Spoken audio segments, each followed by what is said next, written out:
हम अपना विकी के पागल खाना ना भेज सकेले।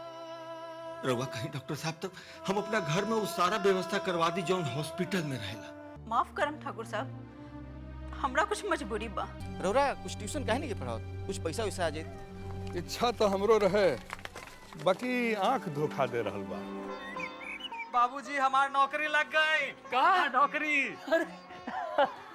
विकी बबुआ के जबरदस्ती कोनो बात याद ना दिलावे के,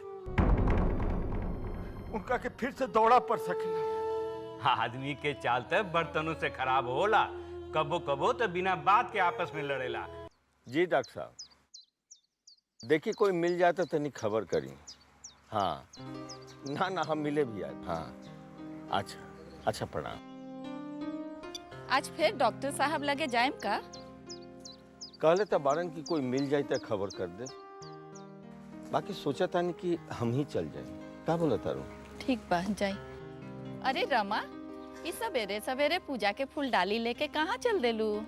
हम भैया खातिर मन्नत मांगे मंदिर जा रहल बानी। वाह बहुत अच्छे, एकदम जा बेटी। सुना विष्णुदेव से कहिए गाड़ी निकाल दे। हाँ ठीक से जाइए जी। अब मंदिर जाके ना हमार लल्ला खातिर हमरो तरफ से मन्नत मांग ली है और माफी भी। अभी तक हम ओहो ना जा सकनी। ठीक है माई, अब हम जाएं?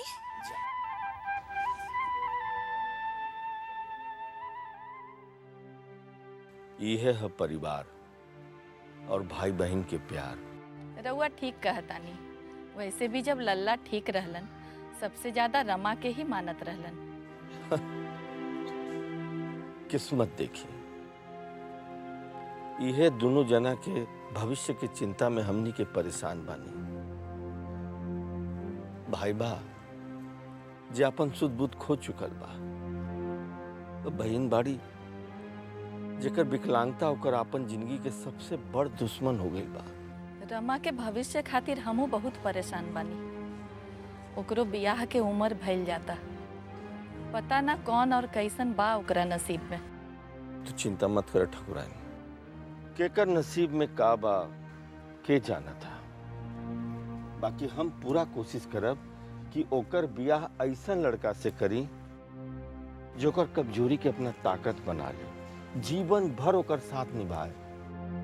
अगर ऐसन कोनो लड़का मिल जाए, वो भी आज के युग में, तो ई समझी कि धरती पे भगवान बाड़न। तू चिंता मत कर ठकुराइन, भगवान सबके नसीब बनाइए कि धरती पर भेजलन। एकरो नसीब में जरूर कोई ना कोई होई।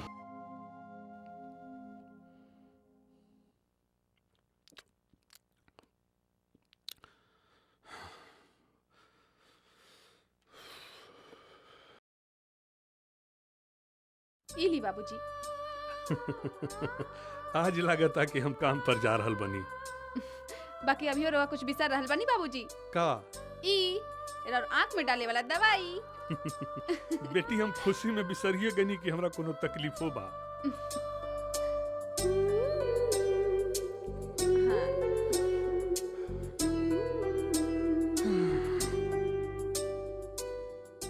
बेटी बेटी भगवान तहार हर मनोकामना पूरा करस। बिगाड़ा बिगाड़ा खूब बिगाड़ा, जब ना कटे ना तब पता चली हमने के का।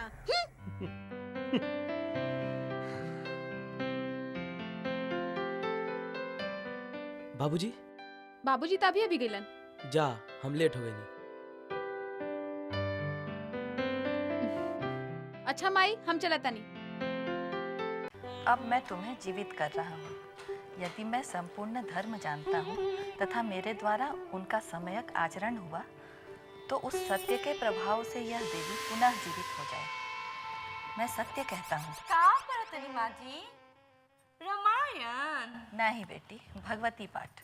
ओह, लाई तनी राउत पैर दबा दे तनी। ना ना, रहता रहता। सभी देवता मेरी तपस्या का महान बल देख लें। हम तो रोवा से कुछ पूछे आए रहनी।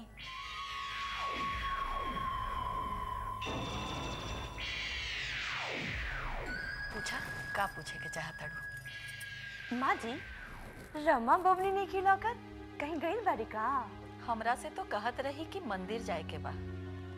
मंदिर का कोनो मन्नत रहल हा? आजकल तो घर में सबके एक्के गो मन्नत बा कि हमार छोटका बबुआ ठीक हो जाए। इतने बात बा कि उनका मन में कुछ और भी रहल? हमरा से तो अपन मन के कुछ ऐसन बात बतैलस ना। तोहरा से कुछ बतैलस हा का? ई उम्र में सबके मन में एक्के गो मन्नत रहेला माँ जी, उहो राम जैसन पति के। और रमा बबनी के बियाह के लेके हमरा तो बहुत चिंता हो रहल बा। अरे उनकर उम्र जे भइल जाता। बाकी पता ना ओकरा नसीब में का लिखल बा। ओकरा जैसन अपाहिज लड़की के हाथ थामे वाला राम इस युग में कहाँ से मिली बेटी? अरे मिली है माँ जी, जरूर मिली है। अरे खोजला पर तो भगवानो मिल जालन। और इतना लड़का के बात है बेटा, भगवान के खोजला आसान होला, बाकी रमा जैसन लड़की खातिर लड़का खोजल आसान बात नहीं खे। कोनो मुश्किल बात नहीं खे, बस खोजे वाला चाहिए। तोहरा नजर में केहू बा का? लड़का तो बा, और उहो एकदम रामचंद्र। रउआ के बाबूजी के मनाए के पड़ी। अरे तनी मनी दहेज ज्यादा लागी, पर जब अपने में कमी बा तो पैसे के बल मुनु तो पाई। और रउआ बाबूजी से कहम तो वो और बात ना टली है।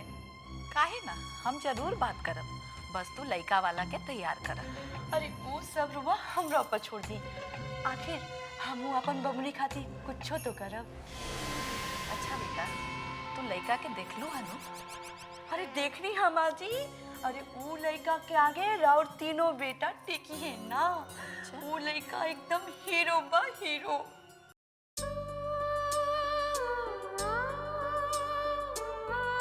तनुजा, अरे राज बाबू, आज कौन बहाना बा मिले के? दोस्त के यहाँ से आवता नहीं कि संयोग से मिल गई नहीं है? आज हम कवनो बहाना से ना तोहरे से मिले खातिर नहीं है। अच्छा, कहीं का कहे के चाहता नहीं? तू हमार बात के जवाब काहे नहीं खुद देत? अरे हम तहरा से प्यार कर ले। बस राज बाबू, आगे कुछ मत बोले। गरीब के बेटी के सपना दिखावल बहुत आसान होला, लेकिन जब वो सपना टूटेला ना तो ओकरा के समेटे वाला कोई ना होला। जाने लो, हमार नौकरी लग गई, अभी ट्रेनिंग खातिर जात बानी। पर जाए से पहले तहरा से एगो वादा करके जाते हैं, जब हम लौट के आए तो सबसे पहले तहरे घर आए, तहार हाथ मांगे।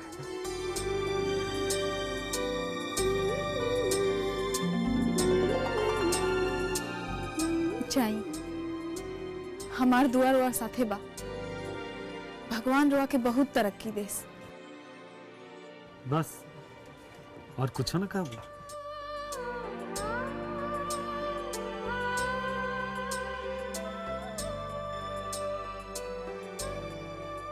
हम अपना वादा जरूर पूरा करब तनुजा, तू हमार इंतजार करिया। वादा कल जितने आसान होला, निभावल उतने मुश्किल। आज जे मुश्किल वक्त में साथ छोड़त होके, वो जीवन भर का साथ निभाई।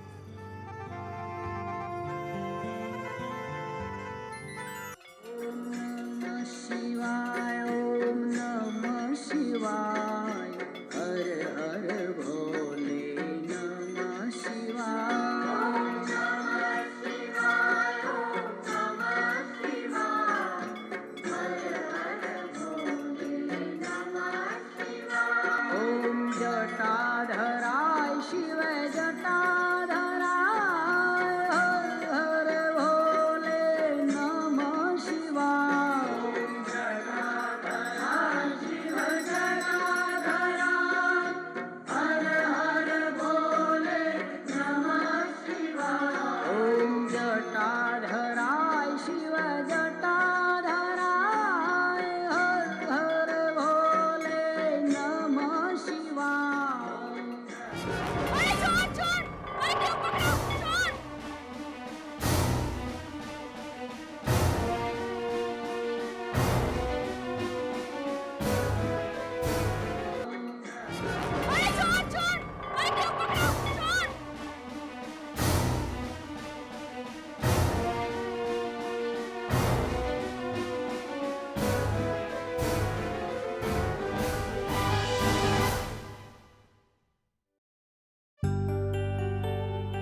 दिल्ली राउट पर्स। ऐसा कैसा मिल गई? जी बहुत बहुत धन्यवाद। अच्छा भइल रहुआ थैंक यू ना कहनी। ये अंग्रेज लोग के दिल शब्द से हमरा बड़ा नफरत बा। थैंक यू, सॉरी, रोहू, बरारी। रहुआ मंदिर अकेले आइल बानी का? ना, ड्राइवर भी साथ में बा। कहाँ बा? ओ रहल। का गोबनाई बाबा? एजा मलकिनी के पर्स लेके चोर भागत रहे और रहुआ ओइजा बानी। देखी रहुआ हंसी मत, हम कोनो चुटकुला ना सुनौनी है। अच्छा छोड़ी, रहुआ जाई मंदिर में पूजा करी। जी हम आवा तनी रुआ रुके। जी ठीक बा। ली पंडित जी।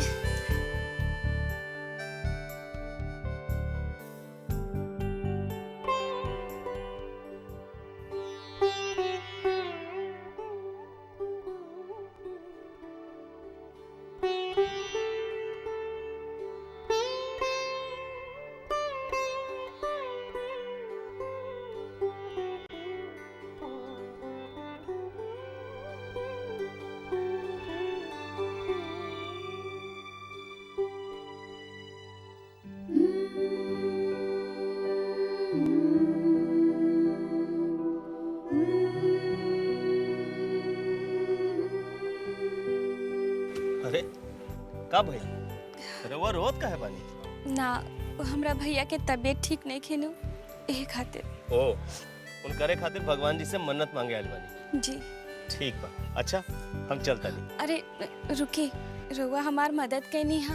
अगर रुआ बाबूजी से हमार मिल लेती तो हमरा निम्मत लागत रहे। अच्छा, राउर बाबूजी कहीं के राजा महाराज आवे, इनाम नाम दिए का? ना, विक्रमगंज के ठाकुर सूर्य प्रताप सिंह के बेटी हैं हम। अरे बाप रे बाप, तो अब तो बाबूजी से मिले के पड़ी। अच्छा चलिए, आज राउर बाबूजी से मिल ही ले जा। जी चलिए।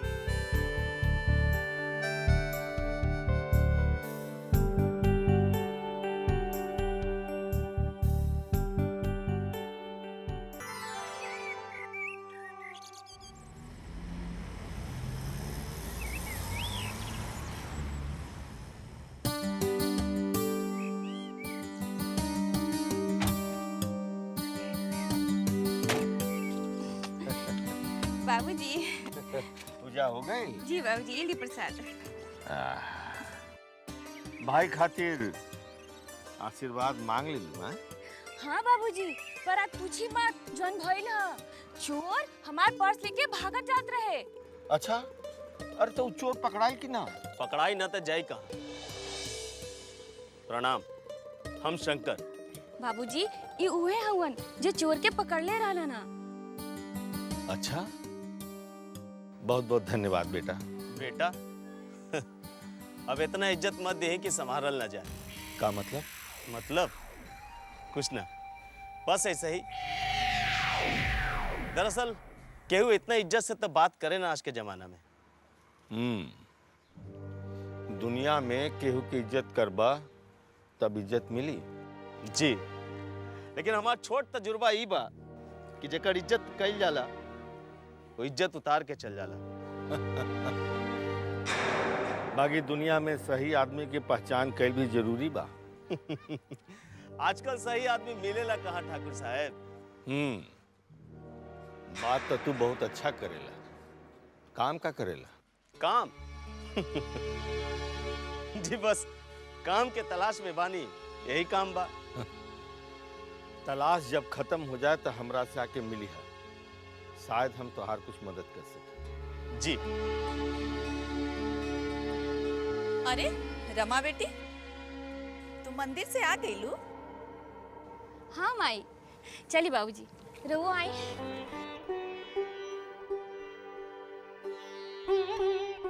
जाने लो, आज तहार बेटी के बैग एगो चोर चोरी करके भागत रहे। ये बबुआ तो बाड़न से इनका के बचा ले। का? रमा, तोरा कुछ भइल तो ना नु? ना माई, वो तो पर्स चोर लेके भागत रहला कि बचा लेला। बहुत बहुत धन्यवाद बेटा। आज के युग में भी तोहरा जैसन लड़का बा। जी, हम तो वह कहनी है जो हमरा सही लागल। अच्छा ठाकुर साहब, अब हमरा के इजाजत दी, हम चलता नहीं। प्रणाम। प्रणाम ठाकुराइन।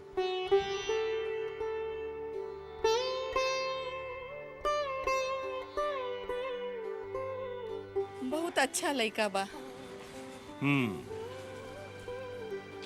और बुझाता कि कोनो अमीर के सतावल भी बा।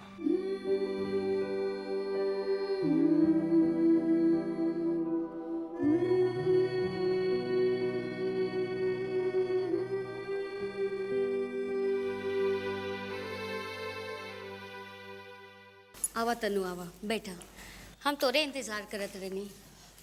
हम लेट तो ना हो गए नी? दीदी बाड़ी की चल गई? बाड़ी जायला तैयार होता रही। कुछ बात बनल? एगो काम के बारे में कहत रहले हा, पर उमे एगो समस्या बा। जब काम के जरूरत होला तो समस्या के बारे में ना सोचल जाला। बात तो तोहार ठीक बा, पर बात कुछ ऐसन बा कि जानल जरूरी बा। हाँ, वहाँ रुपया पैसा अच्छा मिली, पर का पूरा बात तो बतावा। बात ई बा कि 5-7 किलोमीटर दूर एगो गांव बा, विक्रमगंज। वहाँ के ठाकुर सूर्य प्रताप के बेटा के कुछ दिन पहले एक्सीडेंट हो गई। वो एक्सीडेंट में उनकर बेटा की यादाश्त खो गई। ठाकुर साहब के यहाँ पैसा की कोनो कमी नहीं थे, पर वो अपन बेटा के मेंटल हॉस्पिटल भेजे के नैखन चाहत।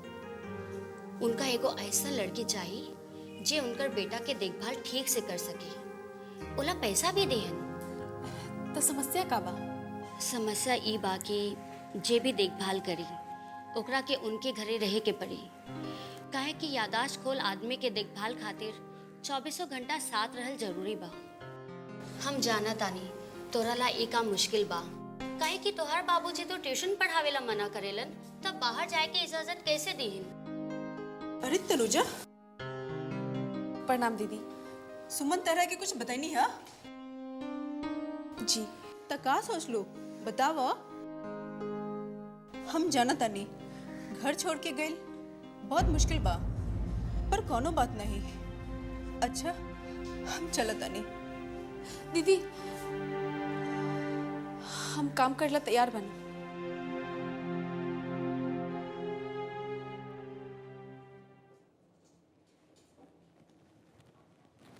ए जी, कौनो जरूरी काम करतानी का? अरे ना, मन ये सब झमेला में इहो करे के पड़ल ना। हम रउआ से कुछो कहे के चाहतानी। हाँ, कहीं ना। वो बड़की दुल्हन रमा खातिर एगो लइका बतावत रही। लइका? हाँ, उनका कोनो रिश्तेदारी में बा। ठाकुराइन, हम बड़की बहुरिया के परिवार में रिश्ता करके पहले ही से पछता रहल बानी। अरवा चाहतानी कि फिर रिश्ता कर ली। बाकी रमा खातिर भी लइका खोजल जरूरी बा। हाँ, जरूरी तो बा, बाकी ओह से ज्यादा जरूरी बा ऐसा लड़का खोजल जे हमार रमा बेटी के कमजोरी के अपना ले, ओकरा जीवन भर सुख से रखे, खुश रखे। बाकी ऐसन लइका खोजल, हम जानत तानी कि ऐसा लड़का खोजल बहुत मुश्किल बा, बाकी हम रमा बेटी के तकलीफ में भी तो नहीं देख सकत। ए जी, ऐसा नहीं हो सकत कि हमनी लइका के घर जमाई बना ली। आँखी के सोझा रही रमा तो कोनो तकलीफो ना हुई। घर जमाई? अरे कोनो खुददार लड़का घर जमाई बनल पसंद करी? रउआ एक बार बात तो करके देखी। ठीक बा, हम बात करतन, बाकी रउए चलते ना तो बड़की बहुरिया के परिवार में संबंध हमरा समझ में नहीं आवत।